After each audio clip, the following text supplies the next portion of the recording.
Ladies and gentlemen, federal employees, today we're going to talk about what we think will be the pay raise for federal employees starting in January 2025. But again, it's not set yet, but we'll dive into what it probably will be, at least as of today. So let's dive in. Long story short, there is a bill going through right now, or at least a proposed bill, right, for a 2% average increase to federal salaries across the board. But just so you know, that's the average. So what that means in some locations will have a little bit more because their locality pay went up more than others, and some locations will have a little less. Long story short, average of a 2% raise for federal employees starting January 2025. Now, what does that mean? Well, that means that, just to know, prices, the cost of living has gone up about 2.6% since last year, roughly. This may go up more. It'll be probably closer to 3% by the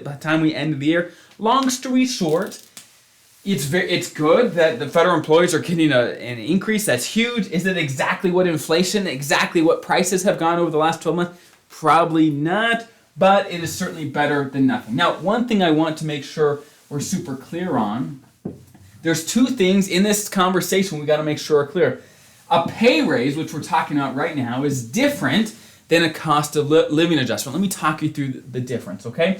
While you're an active federal employee, you are reliant on pay raises, okay? Which means you are reliant on the President of the U.S., right, and Congress to get together and pass a law to raise salaries, to give federal employees raises, okay? That is a pay raise, okay? While you're working, it's called a pay raise.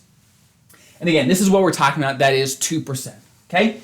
However, when you're retired, it's no longer a pay raise, and you're no longer reliant on Congress to actually do something for you. In retirement, you get cost of living adjustments, which are preset. They are preset based on what inflation does. Okay, now they don't match inflation perfectly, right? I'm going to cover that in the future when we talk specifically about COLAs. But again, what I'm talking about here today are pay raises, which again is set at 2%.